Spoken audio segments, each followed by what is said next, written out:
Well, the lockdown is really underway in the sense it should be, of course, later today, but many people, including myself, are already adhering to it.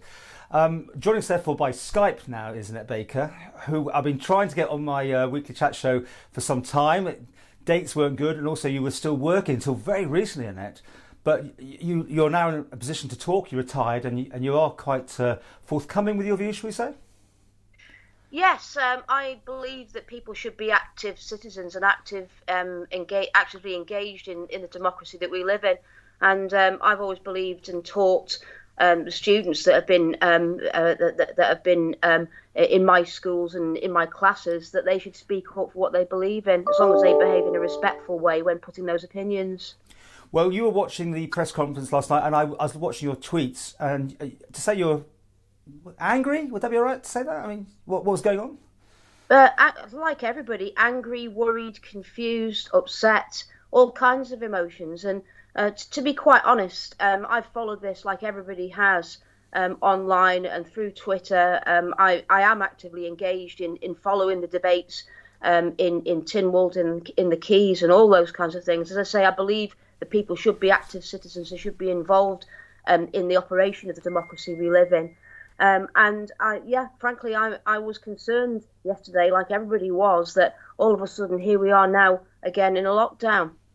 And you didn't think the right questions were asked, so this is your chance. What should have we been asking yesterday? Right, well, I mean, basically, I'm a retired head teacher. My expertise is in education, so I don't profess to be a scientist and to know all of these things. All I'm doing is following the debates like everybody is. But I just don't know what's happening here with regards to this whole issue of testing. We're told by experts worldwide that testing is the way forward on managing this virus and on managing the outbreak of the virus. Yet here we are on the Isle of Man, who've done a brilliant job of eliminating the virus for 5 to 6 months now. Not really, from what I can see, using testing to continue to keep an eye on what's happening. I've followed people's tweets. I've followed the scientific debate on this. And, we've got an isolation policy, 14 days. Why has the government not been testing before the 23rd of December of people who are isolating, having come over to the Isle of Man? I just don't understand this. And I don't think enough information has been shared with us by governments about the rationale for the decisions they've been making. And it's very perplexing and disconcerting to read tweets from people, respected people like Dr. Rachel Glover, who appear to be questioning the government's testing policy. What is going on? On what basis are they making these decisions? And can they provide us with reassurance that they've made the right decision, certainly with regards to testing? My understanding on testing at the start of the pandemic, we're told that we had capacity for 200 tests a day. According to Rachel Glover's tweets, we've got capacity now for 1,000 a day, according to the equipment that she thinks we've got in Nobles Hospital. Why is that not being used, or was that not used to keep track of people coming over here before this outbreak? Questions really which I think interested general public who are following all of this really need the answers from government on. Yeah, and Rachel doesn't do much media. She's talked to me, and hopefully, I know she's extremely busy today. We hope still to talk to her later. I mean, it's almost like she saw this coming, and it's been quite strange to watch it unfold, hasn't it? It certainly has. I mean, I read a few weeks ago one of her tweets saying we should be testing on day 13 of isolation. Now, again, I'm not a scientist. Hands up, I don't profess to be. But is that not a valid question? Why did we not test on day 13 of these people who were isolated, who apparently after day 14 went out into the community and potentially have spread this further now, resulting in the current lockdown? Do you have trust in the administration then? What's going on? I have trust in individuals within the administration. I have to say, I think there's some very competent and hardworking and well-informed backbenchers who are asking these kinds of questions. I don't think it is reaching the public. I don't think the answers are reaching the public. I think many people, from my perspective, as I feel, are hitting their heads against a brick wall with looking for answers to questions that they have that just aren't forthcoming. Why is this that we have not ramped up testing on the Isle of Man from day one, which could potentially, and it's out of the question now, clearly, the issue of borders, and, I've been very vocal about this, but this could potentially, in a situation of an elimination policy, have enabled us to manage this really carefully and closely. According to what I'm reading, we have the technology on the island, we have the backup. Why has this not been accessed? I would hate to think this is a result of some, as it seems, some disagreement somewhere in the background which is holding things back. If it is, and if people have made wrong calls, for goodness sake, fess up. Hold your hands up, say this was the wrong direction, or this was perhaps not what we should have done. Let's regroup, refocus, and move on in this direction. Because the only people to lose out from sticking to the wrong path will be the people of the Isle of Man. Well, we'll obviously, this is a developing story, and absolutely, we obviously have more press conferences, and I will be pushing for those sort of questions to be asked. Can I talk about education though? Because obviously this is something that you are heavily involved in. The last lockdown, you were not impressed with the remote learning skills and the technology that's set up. I was hugely impressed by the response of teachers in an emergency. Teachers had no time to prepare for what happened in March, and they did remarkably well. The issue in March was with the support from the department, which was not forthcoming. Now, things have changed. There's been considerable change, as you know, in the Department of Education. There's been time to prepare, and I know that my colleagues, certainly at Ramsey Grammar School and in other schools across the island, are now very busy operationalising the plans that they've worked so hard on since we returned to school in June and before that. There will be a whole different response to online learning from schools from now. It won't be perfect, nothing ever is, but certainly we're going to be way in advance and way different to the response that happened in March, which, let's not forget, was an emergency for which we had absolutely no notice. Well, obviously the UK, Boris Johnson has announced that there's no exams going to take place in England anyway, and I think they've already been cancelled elsewhere. That meant the Isle of Man had no choice but to follow suit. I'm guessing they wouldn't have had exams just for the Isle of Man, would they? Well, we're actually in a really difficult position here because of the ministerial decision in 2014 to follow Cambridge Assessment International Examination suite of examinations. They have yet to confirm whether or not exams are cancelled. In fact, the latest information I have is they're pushing ahead with examinations. Now, we follow between 4 and 6 different sets of exam boards because we've had to diversify because of this original decision. That's in a complete another program for you, Paul. I could give you chapter and verse on that.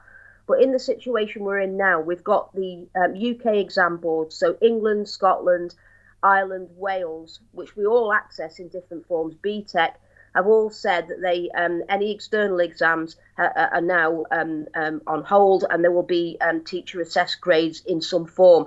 CAIE, Cambridge International have yet to confirm that they will do this. And as I say, at the moment, they're holding out for exams because they work across jurisdictions throughout the world. We're not in a bucket with the UK students here. So they're making decisions which are relevant in the Far East and in other jurisdictions way far away from us and are not relevant to our local context.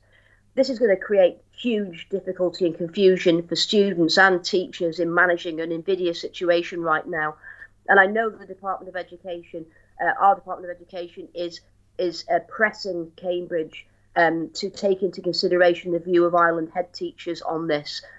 My personal view, and I think probably will be concurrent with the views of my colleagues. I haven't spoken to them because obviously I'm retired now.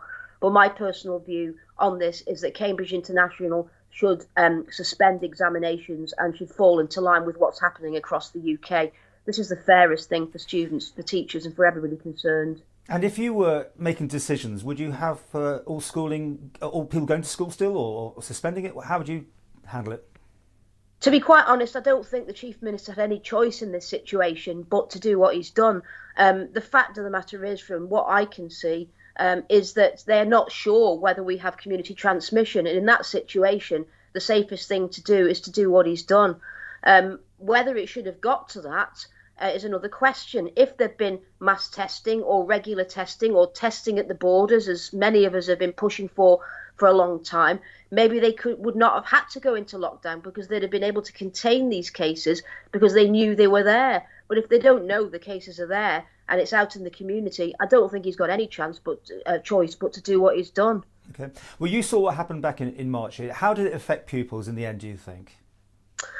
To be honest, the Isle of Man students are in a far better position with regards to any gaps in knowledge and time in school than their UK counterparts. Not that that makes it any better, but frankly, attendance in school since September has probably, and I'm speaking for Ramsey Grammar here, but was probably even better than it was before the lockdown. So our students on the Isle of Man have been in school since June, and that should be reassuring to parents across the island that they have had all that input. Frankly, I've got family and teacher friends across, and in comparison to that, we're in a very much stronger position. There's absolutely no doubt it must have had an impact on the students and their families. I think our students have been hugely resilient in dealing with the challenges here. I think we could make things easier for them now. The Cambridge Exam Board can make things easier for the exam students now by making the decision to drop external exams and to fall into line with UK exam boards. That would make it clearer and much more easy to negotiate for the students facing exams without having to think about doing external exams for one board and not for the other. That would make things easier. But hats off to the students and parents of the Isle of Man who've supported the students through this. I think we can be reassured that they are in a really strong position to go forward, and that they've got an excellent set of teachers, leaders, and now a newly reformed department who are working together to take education forward on this island. What about the staff shortages, though? You were there talking about this at one stage. Has it been difficult? People leaving the Isle of Man, going back to their family and friends in the UK, and lots of vacancies still here? Well, to be honest, this is a very complex picture. The short-term thing of allowing people to go home to see their families. They've not seen their families, people who are over here who've got families across, for a long time. And in a managed way, we were able to facilitate that. And, you know, quite frankly, if there'd been the testing regime that's just been introduced on the 23rd of December, there would have been no reason why that would have caused any concern, even prior to that, in the sense of allowing that to happen for other people's families to visit here, which might offset the reason for people to go off island. That's a short-term issue, and schools had that all in hand.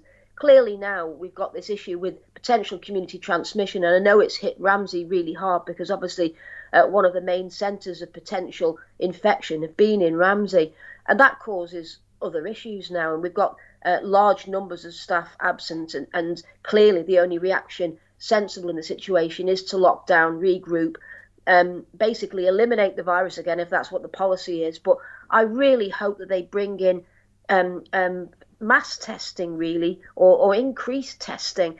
It seems a bit to Joe Public, excuse me, it seems a bit ad hoc. I personally have been calling for testing at the ports and the harbours and whatever it is. As Joe Public, I have no idea what the expenses are involved. I suspect it's an issue of money, but you see other jurisdictions, the Channel Islands, investing in quite sophisticated testing facilities at their points of entry. We have got a shed at the grandstand, and people are still expected to turn up to that, even since the 23rd of December, having gone home potentially from a night boat and then pitching up the next morning. Now, I think the Manx public have been brilliant. I think the students have been brilliant. People, by and large, have followed the rules. But that's just increasing the potential for something to go wrong if you distance people arriving on the island from the actual testing station. Is it not now time to look at investing in more sophisticated testing, as a more sophisticated testing setup at our port and at our airport, given that this virus, even with the vaccine now, is not going to go away completely, and we need some way of keeping a rick on it. Okay, quickly, do you think teachers should be put to near the top of the priority list for the vaccine? I think teachers should be up there on the first round of vaccinations. If they want to keep schools open in the UK, and we want to continue to keep schools open here following this lockdown, I think it is very, very clear that teachers need to be on the vaccine list. People seem to forget teachers in the school situation. It's all about, the students, thankfully, hopefully aren't so desperately affected by this horrible illness. But teachers are adults, and everybody who works in a school, the support staff, the admin staff, everybody who's an adult in a school is basically vulnerable. And yes, I would say that needs to happen. I think vaccination in general needs to be vastly ramped up. That's another thing the government needs to communicate to us on. September is not good enough for the most vulnerable, or however many they're intending to vaccinate, to be done when other jurisdictions, UK, are aiming for Easter. This is just something we, as general public, don't understand why this can't be done quicker, and why our Minister for Health and Social Care, why the government in general is not pressing for as much access to vaccines as possible. And finally, do you think university students should go back and try and pick up what they can in the UK, or do it remotely and stay here? To be quite honest, they've got to do what is best for them individually. And I think the answer to that, Paul, needs to be safety first. They've got to make an individual call on that. If I had a son or daughter who was at a UK university now, and I've got a grandson who's at a UK university, I would be inclined to say that the safest place is to be at home. But they've got to make those decisions for themselves. I understand that information has been shared with from universities with medicine and dentistry students, that they are advised to come in for face-to-face, and that others have been advised to stay at home. That seems to be a very sensible way forward, because clearly, if you're going to prioritise who needs to have face-to-face education in the middle of a global pandemic, it needs to be the medics.